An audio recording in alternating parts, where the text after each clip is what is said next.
प्रत्येक सुहागिन महिलाएं सावन के पवित्र महीने में जरूर करें इन सरल से कार्य को। कुछ नई विशेष जानकारी जो हमेशा आपके काम आए इस वीडियो में आप जानेंगे समझेंगे, तो चैनल पर बने रहिए। देर न करते हुए शुरू करते हैं। हम सभी जानते हैं प्रत्येक महिला जब कुछ त्याग करती है, कुछ अपने दायित्वों का निर्वाह करती है, कुछ परिश्रम करती है, उसके फलस्वरूप ही जो है पूरा परिवार बनता है, फलता फूलता है और परिवार के सभी सदस्यों का भाग्योदय होता है। पति बच्चे घर से बाहर जाते हैं और अपने दायित्वों का निर्वाह करते हैं। धन अर्जन हो या अन्य क्षेत्र में कार्य, उनके प्रतिरूप जो है उन्हें धन प्राप्त होता है। तो प्रत्येक महिला जो है उस धन का सही उपयोग करती है, उसे बरकत के रूप में कार्य लेती है, तभी वह परिवार जो है पूर्ण रूप से चलता है और हमेशा फलता फूलता हुआ निरंतर उन्नति करता है। तो सावन के पवित्र महीने में ऐसा सावन 19 वर्षों बाद आया है जब 59 दिनों का यह सावन रहेगा, अर्थात 2 महीने का सावन रहेगा। 10 जुलाई को सावन का प्रथम सोमवार का व्रत किया जाएगा। सावन आरंभ हो चुका है 4 जुलाई से।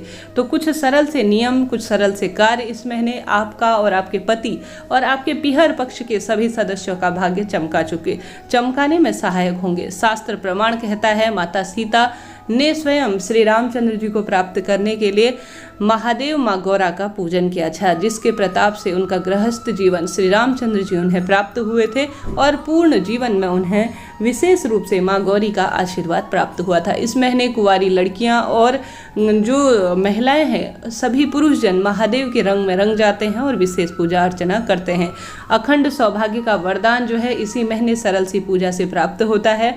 कुंवारी लड़कियों को भी मनचाहा प्रेम इस महीने पूजन से प्राप्त होता है। देवों के देव महादेव जल्दी प्रसन्न हो जाते हैं और तत्काल मनवांछित धरती पर विचरण करते हैं। सावन के पवित्र महीने में महादेव और भक्त की तुरंत सुनते हैं। तो इस महीने सबसे सरल सा कार्य जो प्रत्येक महिला को आवश्यक रूप से करना चाहिए, हालांकि पुरुष जन के लिए भी यह वीडियो है, उनके लिए भी यह जो है कार्य बहुत खास रहेंगे, उनके भाग्योदय में सहायक रहेंगे। नवग्रहों के स्वामी माने जाते हैं महादेव। ऐसे में आप सभी को सबसे पहले सरल सा कार्य अपने अखंड सौभाग्य के लिए और मनचाहा प्रेम पाने के लिए ओम गौरी शंकराय नमो नमः, ओम गौरी शंकराय नमो नमः, इस महामंत्र का सरल तरीके से जाप करना है। कुछ कठिन यह उपाय नहीं है, कुछ सरल, यह बहुत अधिक जो है इसमें विशेष कुछ भी नहीं लगना। ओम गौरी शंकराय नमो नमः सरल सा मंत्र है, 4 शब्द हैं, परंतु इससे गौरी और शंकर दोनों प्रसन्न होते हैं, तत्काल खुशियों से झोली भर देते हैं। साधारण सरल तरीके से कहीं नहीं जा सकते। घर पर शिवलिंग विराजमान है, उसमें पंचामृत दूध दही घी शक्कर या सामान्य जल से अभिषेक कराएं। गोल बत्ती का दीपक लगाएं, घी का यह दीपक हो। आसन का सरल सा चुनाव कर लीजिए। 108 की संख्या में एक माला, संभव हो तो सर्वश्रेष्ठ कहा गया है। न कर पाने की स्थिति में देखिए समय का अभाव होता है, कई ऑफिस के काम रहते हैं या सामान्य दायित्व हैं जिनका निर्वाह हमें अपनी भक्ति का संचार करते हुए करना है। तो सबसे पहले आप सभी 11 जो है संख्या से शुरू करें। 11, 21, धीरे धीरे 51, फिर 108, धीरे धीरे जो है इसकी संख्या के जप का नियम बना लीजिए। जप की संख्या जो है, जो मंत्रों का जाप है, उसके ही प्रताप से सभी ऋषि मुनि ने, सभी देवी देवताओं ने, सभी व्यक्तियों ने जिसने भी भगवान को प्राप्त किया है इन सरल मंत्रों के जाप से ही किया है। मंत्रों की शक्ति जितना कहा जाए उतना कम है। ओम गौरी शंकराय नमो नमः मंत्र आप जाप कर सकते हैं या सामान्य श्री शिवाय नमस्तुभ्यम या पंचाक्षर षडाक्षर मंत्र भी इस महीने जाप करना सर्वश्रेष्ठ उपाय, सर्वश्रेष्ठ कार्य के रूप में जाना जाता है। तो पहला कार्य आप सभी को यह करना है। दूसरा कार्य दुर्वा और मात्र 1 बेलपत्र। दुब घास जो है रोग मुक्ति के लिए सहायक मानी जाती है, वंश वृद्धि करती है। दुब घास जहाँ पर भी लग जाती है ना, वह स्वयं ही फलते फूलते जाती है, बिना पानी खाद इत्यादि की भी उसे आवश्यकता नहीं होती। ठीक उसी तरह से आप सभी को मात्र 1 दुर्वा और 1 बेलपत्र का सावन के पवित्र महीने में नियम बांध लेना चाहिए। अभी कुछ ही दिन सावन के बचे हैं, सावन के बीते हैं, कहने का मतलब है अभी से किसी भी पेड़ से आप बेलपत्र लेकर आएँ और दुर्वा लेकर आए। रोज मंदिर जाना संभव नहीं होता और बाद में यह मिल भी नहीं पाती। इन्हें खूब साफ स्वच्छ तरीके से धोकर साफ सुथरा कर 3 पत्तियों वाली परिपूर्ण जो है आपको बेलपत्र लेकर किसी कपड़े में रखकर किसी डब्बे के अंदर फ्रिज में रख देनी चाहिए, सुरक्षित स्थान पर रख देनी चाहिए। बेलपत्र कभी सूखती नहीं है और साथ ही कई दिनों तक महादेव पर शिवलिंग पर समर्पित भी बेलपत्र जो है आप सभी को शिवलिंग के ऊपर समर्पित करना चाहिए। सावन के पवित्र महीने में बेलपत्र सभी कार्यों की सिद्धि के लिए मानी जाती है और दुर्वा जो है सब रोग दोष कष्ट निवारण में सहायक है। संभव है तो बेलपत्र और एक दुर्वा का नियम गणेश जी महाराज पर भी समर्पित करने का इस महीने आप नियम बांध लीजिए। देखिएगा आपके जीवन में किस तरह से चारों दिशाओं से फर्क आएगा, रिद्धि सिद्धि आएगी घर परिवार में और सुख समृद्धि स्वयं ही आ जाएगी। तो दूसरे कार्य का आपको नियम यह बांध लेना है। तीसरा नियम भी बेहद खास और सरल है।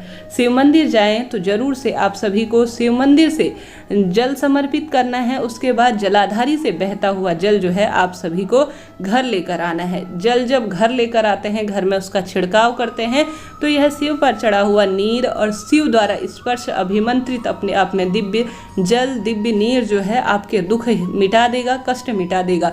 रोग इत्यादि भारी लगे रहते हैं परिवार के सभी सदस्यों को, तो इस सावन के पवित्र महीने में रोज श्री शिवाय नमस्तुभ्यम कहते हुए आचमन करना, अर्थात थोड़ा थोड़ा प्रसाद के रूप में ग्रहण करना और खाने की वस्तुओं में भी मिलाकर खा लेना शिव तत्व अपने अंदर समाहित करने के रूप में माना जाता है। सावन के पवित्र महीने में प्रत्येक महिला को इस सरल से कार्य का नियम बांध लेना चाहिए। स्वयं ही जीवन में आप पहले से अधिक अंतर देखेंगे कि कैसे आपका जीवन निरंतर सुदृढ़ हो गया है। साथ ही आप सभी को आवश्यक रूप से इस बात का ध्यान रखना चाहिए कि जब भी शिव मंदिर जाएं, पूर्व या उत्तर दिशा की ओर ही आपकी पूजा में आपका मुख होना चाहिए। कभी भी जो है शिव मंदिर की पूर्ण परिक्रमा नहीं की जाती।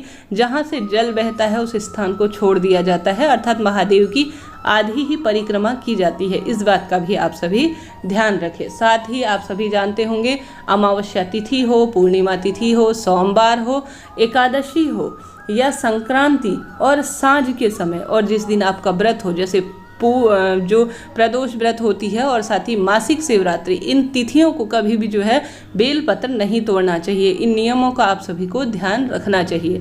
सरल से नियम है जो जीवन में बहुत अधिक सुख प्रदान करने वाले होते हैं। सावन का पवित्र महीना अपने आप में दुर्लभ है। ऐसे में प्रत्येक सुहागिन महिला को आप अन्य दिनों नहीं कर पाते, कोई दिक्कत की बात नहीं है, परंतु सावन के पवित्र महीने में आप सभी को अपने पैरों में चांदी की पायल और बिछिया जरूर से धारण करनी चाहिए। शास्त्रों में कहा गया है, माता पार्वती की रज से चांदी उत्पन्न हुई है। जो व्यक्ति चांदी धारण करता है, हालांकि आजकल महिलाएं क्या करती हैं, पायल और बिछिया पहनना छोड़ चुकी हैं, जिस कारण से कई तरह के रोग दोष उन्हें घेरते हैं और निरंतर दवाइयों और उपायों में अपना समय व्यतीत करती हैं। इससे अच्छा कुछ चीज़ें पहन ली जाए। इनका आप प्रत्यक्ष लाभ तो नहीं देखेंगे, परंतु अप्रत्यक्ष लाभ जिन्हें आप और मैं सूक्ष्म नज़रों से देख नहीं पाते, स्वयं महसूस करेंगे। तो पायल बिछिया जो है चांदी पहनना शरीर में बहुत शुभ माना जाता है, तो आप सभी चांदी पहनना इस महीने शुरू कर दीजिए। साथ ही महावर पैरों में लगाना सर्वश्रेष्ठ उपाय के रूप में जाना जाता है। शरीर में कई तरह के रोग, कई तरह की ग्रंथियां, कई अवदूषित पदार्थ जो है शरीर से निकलते हैं। कहा जाता है शरीर में बहुत अधिक गर्मी के कारण इन चीज़ों का उपयोग करना। देखिए, हम सभी तो इतने ज्ञानवान नहीं हैं कि इन चीज़ों के रूप में पूर्ण रूप से इनको परिभाषित कर पाए, परंतु शास्त्रों में हमारे ज्योतिष और साथ ही ऋषि मुनियों ने इनके बारे में कहा है, तो इनका लाभ कई गुना होता ही है। तो आप सभी पैरों में महावर, हाथों में मेहंदी इस महीने जरूर से लगाएं। साथ ही हरा रंग जो है बुध ग्रह को रिप्रेजेंट करता है। आप सभी को इस महीने बुध ग्रह से संबंधित हरी चूड़ियाँ, हरी रंग के वस्तुओं का अर्थात हरे रंग के वस्त्र, हरी रंग की चूड़ी जरूर से धारण करनी चाहिए। जितना अधिक इनका गुणवान कहा जाए, जितना अधिक इनके बारे में सोचा जाए, समझा जाए, इनके बारे में गहन अध्ययन किया जाए, उतना अधिक ज्ञान प्राप्त होता है। तो सावन के महीने में बहुत जो है आप सभी को सुसज्जित अवस्था में आप ग्रह लक्ष्मी के रूप में घर में है। सिंदूर, गले में मंगलसूत्र और साथ ही हरी चूड़ियाँ, हरे वस्त्र और साथ ही मेहंदी का इत्यादि का चुनाव आप सभी को इस महीने जरूर से करना चाहिए। देखिए, स्त्री प्रसन्न रहती है, घर में सुसज्जित स्वच्छ अवस्था में रहती है, तो घर का माहौल बहुत अच्छा होता है। माँ लक्ष्मी, साथ ही माँ सरस्वती, देवी पार्वती घर में प्रवेश करती हैं और खुशियाँ निरंतर आते चली जाती है। इस महीने हालांकि कई नियम लिए जाते हैं, परंतु एकमात्र बेलपत्र पति पत्नी इस सावन के महीने में या आप स्वयं घर के पीछे साइड आप सभी लगाती है, घर के सामने बेलपत्र नहीं लगाना चाहिए। इस बात का ध्यान रखते हुए घर के पीछे साइड या मंदिर प्रांगण में इस सावन के महीने में एक बेलपत्र आप लगा लेती हैं। उसे पूर्ण रूप से आप जो है माँ के स्वरूप में है, आप बड़े बड़े जो है कार्य कर सकती हैं, तो मात्र एक बेलपत्र का वृक्ष आप लगाकर उसे पूर्ण रूप से रोपित कर उसे धीरे धीरे जो है बड़ा करती हैं, उसका पालन पोषण करती हैं और धीरे धीरे जैसे जैसे बेलपत्र बढ़ती चली जाती है। ठीक उसी तरह से आपके परिवार में भी दिन दुगनी रात चौगनी बरकत होती है। बेलपत्री की पत्तियां जैसे जैसे महादेव पर समर्पित होती है वैसे वैसे वह व्यक्ति फलता फूलता है और शिव पूजा का पूर्ण फल उसे स्वयं ही प्राप्त हो जाता है। इस सावन के महीने में घर के मुख्य द्वार पर जल छिड़काव करना सर्वश्रेष्ठ उपाय के रूप में जाना जाता है। शिव मंदिर में मात्र एक दीपक लगाना, बेलपत्री वृक्ष के नीचे एक दीपक लगाना, घर के मंदिर में अपने इष्ट पित्र और कुल देवी देवताओं का नाम ध्यान और स्मरण करना और रोज एक मुट्ठी किसी न किसी चीज का दान करना, भले ही वह कोई सा भी अनाज हो, आपके जीवन में निरंतर बरकत करने वाला होगा। भूल चूक के लिए क्षमा प्रार्थी होते हुए महादेव माँ पार्वती से आप सभी के सुखी रहने, सर्वे भवन्तु सुखिनः, सर्वे सन्तु निरामया, सर्वे भद्राणि पश्यन्तु माँ कश्चित् दुर्भाग् भवेतः। कहने का अर्थ है सभी सुखी रहें, सभी निरोगी रहें, सभी का कल्याण हो। इस तरह से जो भी कार्य करें, छोटी सी ही पूजा करें, मात्र जल समर्पित करके हाथ जोड़कर प्रार्थना करते हैं तो सभी का कल्याण के लिए आप प्रार्थना करते हैं तो उसमें सबसे पहला नंबर आपका आता है। तो इस चीज़ का ध्यान करते हुए कोई भी पूजा पाठ करें तो सरल तरीके से प्रार्थना और क्षमा याचना करते हैं तो निश्चित ही आपको आपकी सरलतम पूजा का पूर्ण फल प्राप्त होता है। सावन का महीना साधारण नहीं है। इस महीने किए गए कोई भी सरल कार्य लाख गुना आपको फल प्रदान करते हैं। तो प्रत्येक महिला को कम से कम, पुरुष जनों को समय नहीं हो पाता, बच्चे भी अपने कार्य क्षेत्र में बिजी रहते हैं, परंतु सरल से नियम, मात्र जलाभिषेक का नियम, रोज दीपक का नियम, थोड़ा सा कुछ दान वस्तु का नियम इस महीने लाख गुना फल देने वाला होता है। चैनल पर सावन से संबंधित सभी वीडियोस आ रही हैं, कृपया उन वीडियोस को देखिए ताकि आपका जीवन सफल हो। वीडियो उपयोगी रहा हो तो चैनल को लाइक करें, शेयर करें, सब्सक्राइब करें। हर